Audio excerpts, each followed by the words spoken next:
Ya, Assalamualaikum warahmatullahi wabarakatuh. Perkenalkan, kami dari kelompok 6. Kami membuat AI SIEM-nya itu mengenai spam mail prediction. Kelompok kami sendiri terdiri dari 5 orang. Yang pertama ada Muhammad Amiruddin Rashid dengan NIM 181211004. Kemudian ada Rifki Fazil Mutakin dengan 181211015. Dikira Lazari Buhandis dengan 181211030. Saya sendiri, Muhammad Taufik Rizky, dengan NIM 181211054. Dan anggota terakhir kami yaitu Muhammad Rizky Syafitra. Lanjut. Oke, di sini saya akan menjelaskan apa itu AI. AI itu sendiri adalah artificial intelligence atau dalam bahasa Indonesia lebih dikenal dengan intelijensi buatan ataupun kemampuan kecerdasan buatan. AI itu merujuk pada kemampuan mesin atau komputer untuk menirukan kecerdasan manusia untuk melakukan tugasnya. Tujuan utama AI adalah mengembangkan sistem yang dapat belajar, beradaptasi, dan menyelesaikan masalah tanpa keterlibatan langsung manusia. Poin intinya, AI di sini adalah kita mempunyai mesinnya. Mesinnya tuh kita memberikan masukan, terus dia akan beradaptasi, menyesuaikan. Jadi kita awalnya saja yang memasukkan inputan, kayak kita berikan sampel misalnya 1.000 buah. Lanjutannya kayak apabila ada masalah yang serupa, dia bakal ngelihat dari sampel tersebut dan merekognisi masalah tersebut. Jadi ya uh, masalah tersebut bisa diselesaikan oleh mesinnya sendiri dengan mengacu kepada dataset yang sudah diberikan seperti itu. Lanjut, SIEM. SIEM sendiri adalah Security Information and Event Management atau lebih dikenal dengan manajemen informasi dan kejadian keamanan. SIEM itu merupakan solusi perangkat lunak yang dirancang untuk menyediakan visibilitas terhadap kejadian keamanan. Lalu suatu jaringan, tujuan utama SIEM adalah memberikan pemantauan secara real time. Kurang lebih seperti ini. SIEM sendiri itu kayak suatu Security Information Event Management, jadi itu memanage informasi security secara real time. Jadi kayak ada, kayak kan kami contohnya spam mail prediction itu secara real time, secara langsung itu tuh dia tuh menjaga gitu kayak apakah ini email terdeteksi spam atau bukan, secara real time, secara langsung, kurang lebih seperti itu. Lanjut, ini beberapa fitur kunci SIEM meliputi pengumpulan data, normalisasi data, analisis dan deteksi, pemberitahuan dan respon, serta laporan dan audit. Pengumpulan datanya seperti yang saya jelaskan tadi, dia itu mengumpulkan data dari berbagai sumber, termasuk analog, sistem, dan informasi kejadian. Nah, sumber di sini ada dataset yang telah diberikan pertama-pertama di dalam mesinnya. Terus normalisasi data, itu memproses dan menyatukan data yang dikumpulkan dari berbagai sumber. Kayak saya sendiri kan memakai datasetnya. Terus ada dianalisis dataset yang udah ada dan juga laporan baru yang baru diinput, dia memberikan pemberitahuan kayak dia mengeluarkan inputannya kayak mana. Di inputannya kayak ini spam atau ham gitu. Ini spam atau bukan. Terus bakal ada laporan dan audit yang diberikan oleh mesin tersebut. Oke, di sini kami akan membuat yang namanya spam mail prediction. Spam mail prediction ini sendiri merujuk pada kemampuan untuk memprediksi atau mengidentifikasi email bersifat spam atau tidak diinginkan sebelum mencapai kotak masuk pengguna. Hal ini seperti ini kayak kurang lebih kayak Gmail. Gmail kan ada laporan spam gitu. Spamnya langsung dimasukin ke kotak spam. Kurang lebih seperti itu, tapi ini versi yang lebih sederhananya. Hal ini juga aplikasi umum dari teknologi pembelajaran yang merupakan ML atau machine learning seperti itu. Lanjut. Algoritma yang dipakai sendiri adalah program tersebut menggunakan algoritma machine learning logistik regression untuk mendeteksi email spam. Logistic regression adalah algoritma klarifikasi yang umum digunakan untuk tugas-tugas seperti klarifikasi email spam. Pada program ini, model logistic regression dilatih untuk menggunakan data pelatihan, extract features dan feature dan kemudian diuji pada data uji X test feature dan Y test. Proses pelatihan model melibatkan konversi teks pesan email menjadi representasi numerik menggunakan David Vectorizer. David Vectorizer mengubah setiap pesan menjadi vektor numerik berdasarkan frekuensi istilah dalam dokumen. Selanjutnya, model logistik regression dilatih menggunakan fitur tersebut dan berkategori spam atau ham. Spam yaitu spam dan ham itu yang non spam. Setelah pelatihan, program menghitung akurasi model pada data pelatihan dan data uji menggunakan akurasi skor dan scikit-learn. Akurasi pada data pelatihan dan data uji memberikan gambar sejauh mana model dapat menggenerasi dari data yang digunakan untuk pelatihan ke data baru. Ya kurang lebih seperti yang saya jelaskan tadi, intinya tuh dia tuh ada dataset ada diberikan kepada mesin tersebut kayak 1.000 buah sebagai sampel. Terus kalau ada permasalahan dimasukkan diinput ke suatu mesin tersebut akan ngelihat contoh datasetnya, dilihat dari 1.000 tersebut, dan dia akan merekognisi kayak mencari, "Oh, ini kalau dari dataset yang udah ada, ini termasuk spam atau ham," gitu. Dia mencocokkan gitu, dengan mencarinya dataset. Jadi barulah dia akan dapat ke misalkan tadi 1.000 nih dataset. Nah, dia akan menjadi dataset yang ke 1.001, 1.001. 1.001 ini nggak perlu kita masukin sendiri, tapi dipikirkanlah oleh oleh mesin. Nah, ini mau masuk spam atau ham, dan bakal seperti itulah ke depannya terus-terusan. Jadi kayak dataset yang diberikan itu hanya sebagai ya, awalnya, sehingga mesinnya terus dapat berpikir dengan acuan ya dataset yang telah diberikan. Seperti itu kurang lebih. Terima kasih. Dan setelah ini bakal dilanjutkan oleh teman saya di slide selanjutnya. Sekian dari saya. Apabila ada kurang dan kesalahan, saya mohon maaf. Assalamualaikum.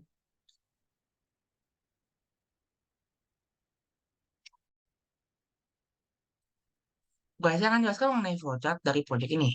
Ada dua, yaitu untuk training dan untuk AI sendiri. Pertama, untuk training kita akan mengimport Pandas. Ada datanya di dengan Pandas, kalau kita loading data dengan Pandas, nanti datanya berupa email akan dilabel menjadi dua, yaitu spam dan ham email. Dan ada dua tabel, yaitu tabel X dan Y. Nanti objeknya, dari email yang dilabel spam dan ham akan dibagi ke dalam dua tabel tersebut. Dengan test size 0,2 dan random set 3. Lalu setelah itu kita ubah teksnya menjadi nilai. Ini dilakukan untuk logistic regression.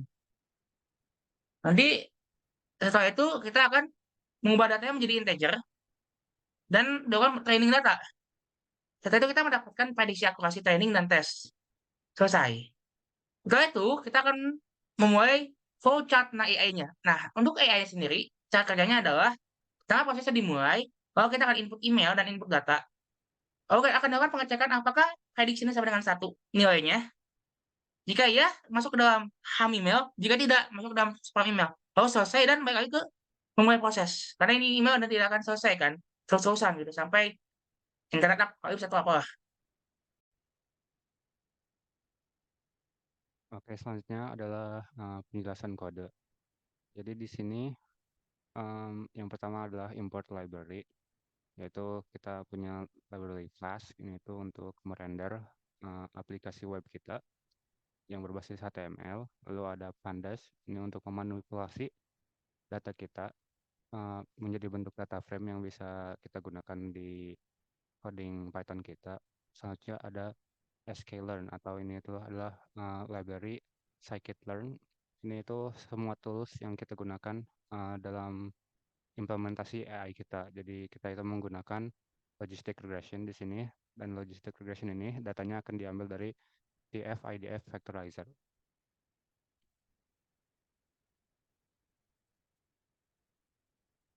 Selanjutnya ini ada app sama dengan flash name. Ini tuh untuk membuat objek flash untuk menjadi aplikasi web yang kita akan implementasikan. Selanjutnya ada ini bagian ini itu yang ketiga adalah untuk meload data CSV kita, separated values, menjadi data yang kita bisa gunakan di dalam kode Python. Di sini kita dipisahkan, X adalah datanya, data message, karena kita data message email kita, dan Y adalah data kategorinya, spam atau ham. Spam itu adalah yang mengganggu, yang ham itu adalah yang tidak mengganggu. Selanjutnya di sini yang nomor 4, Xtrain Xtest, itu maksudnya adalah memisahkan data menjadi data untuk melatih, training, dan data untuk pengujian, tes. Di sini ada beberapa parameter, ada test size sama dengan 0,2. Ini artinya Xtest dan YTest itu akan mengambil 20% dari X dan Y, dan 80% lainnya akan menjadi untuk training. Lalu random state 3 ini untuk kayak efisiensi kodenya saja. Lalu yang kelima itu adalah TF-IDF factorization. Ini adalah salah satu fitur dari scikit-learn.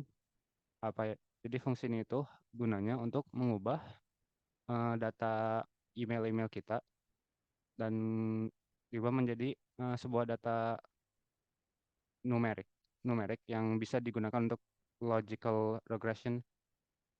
Nah, jadi TF-IDF itu eh, melihat seberapa banyak sebuah term atau sebuah kata muncul pada ya pada sebuah email, dan kalau katanya muncul terus-menerus, biasanya seperti free atau get your gitu-gitu yang seperti spammy gitu, itu akan muncul lebih banyak. Nah, di sini ada beberapa parameter. Yang pertama, min df sama dengan 1. Yang itu adalah kita ingin jika ada sebuah kata yang muncul setidaknya satu kali, itu bakal digunakan pada TF-IDF factorizer. Stop word sama dengan English. Ini itu adalah jadi jika ada yang bahasa Inggris yang umum digunakan seperti kata penghubung atau konjugasi seperti is, are, and, the, itu tidak akan dimasukkan karena itu mah ya kata yang umum digunakan. Lalu to lower case ini hanya biar mudah saja. Selanjutnya, yang keenam. Nah, ini adalah bagian dari logistic regression. Jadi AI kita ini menggunakan machine learning yang berbasis logistic regression. Dan ini tuh akan melihat, membandingkan mana yang muncul lebih banyak, dan lalu memprediksi jika kata itu ada di spam atau ham. Uh, di prediksinya itu ada di 7. Ini adalah data training. Ya, jadi ini itu untuk mengukur akurasi untuk data training dan data test. Nah, selanjutnya ini untuk implementasi web, aplikasi webnya dengan Flask. Yang ke-8 itu yang ke-8 membuat 2 rute. Yang satu untuk halaman utama dan satu untuk menangani prediksi. Yang ke-9 ini ada untuk menampilkan halaman utama. Lalu yang predik itu untuk menangani permintaan prediksi. Lalu yang ke-10 menjalankan aplikasi Flask saat script dijalankan secara langsung, bukan diimpor sebagai modul. Debug sama dengan true itu untuk memungkinkan mode debug Flask.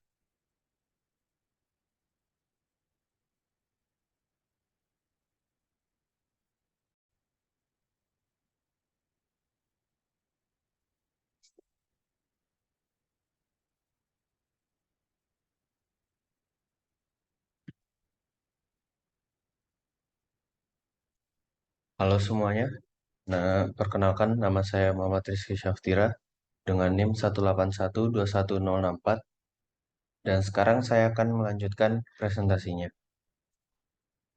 Nah, untuk berikutnya ada penjelasan dengan HTML yang dipakai, yaitu HTML yang digunakan untuk mendeklarasi dokumen. Bagian awal dari dokumen HTML yang mendeklarasikan jenis dokumen dan beberapa meta informasi seperti pengaturan karakter dan tampilan. Kodenya seperti yang dapat dilihat pada presentasi slide ini. Selanjutnya ada juga bagian badan dan template rendering atau Jinja. Bagian badan HTML berisi judul halaman yaitu H1 dan sebuah formulir berupa form yang digunakan untuk memasukkan alamat email. Formulir ini juga dikirim ke endpoint predict menggunakan metode POST. Nah, untuk Jinja itu sendiri, Jinja adalah sebuah mesin template untuk bahasa pemrograman Python. Bagian ini akan merender informasi hasil deteksi spam, termasuk input email, hasil prediksi, dan akurasi pada data pelatihan dan uji, asalkan input email itu tersedia. Yang ini. Dan juga untuk dataset yang dipakai, yaitu sebanyak 5.558 baris, yang digunakan untuk menentukan apakah sebuah email yang didapat merupakan spam email atau bukan. Segitu saja untuk presentasinya. Selanjutnya akan dilanjutkan untuk bagian simulasi.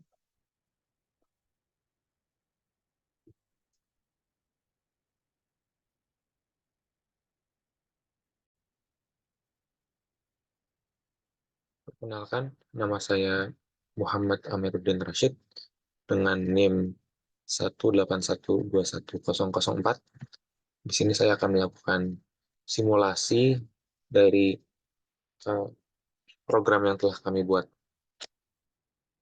Struktur dari file tugas besar kami, program kami adalah seperti ini, di mana kode Python kode Python-nya ditaruh di folder terluar, sementara data sheets-nya di folder terluar juga, satu level dengan kode Python-nya. Kemudian untuk HTML-nya saya masukkan ke dalam suatu folder lain bernama templates. Sebenarnya bisa tidak perlu seperti itu, tapi ini hanya untuk merapikan saja. Kemudian mari kita mulai simulasinya. Saya akan memulai debug, mengeksekusi filenya.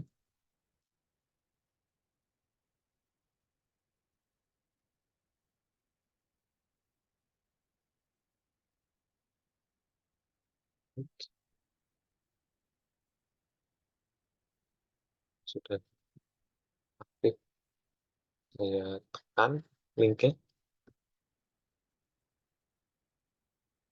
dan dia akan terbuka di browser saya.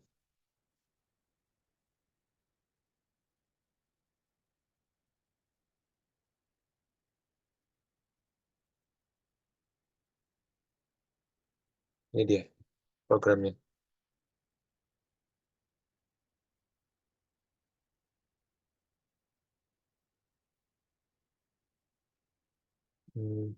Saya akan memasukkan beberapa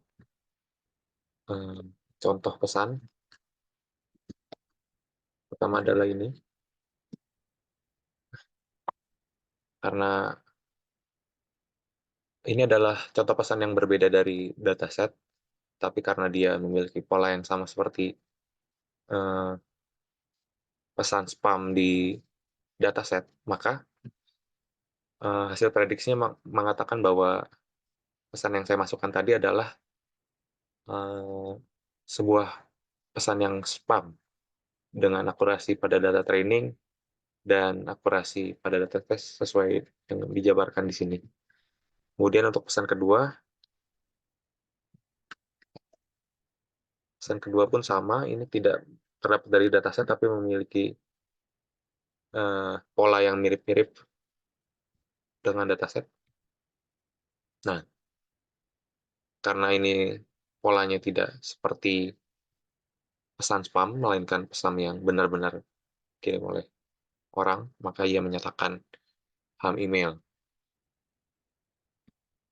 Kemudian, contoh ketiga, menghasilkan spam email juga,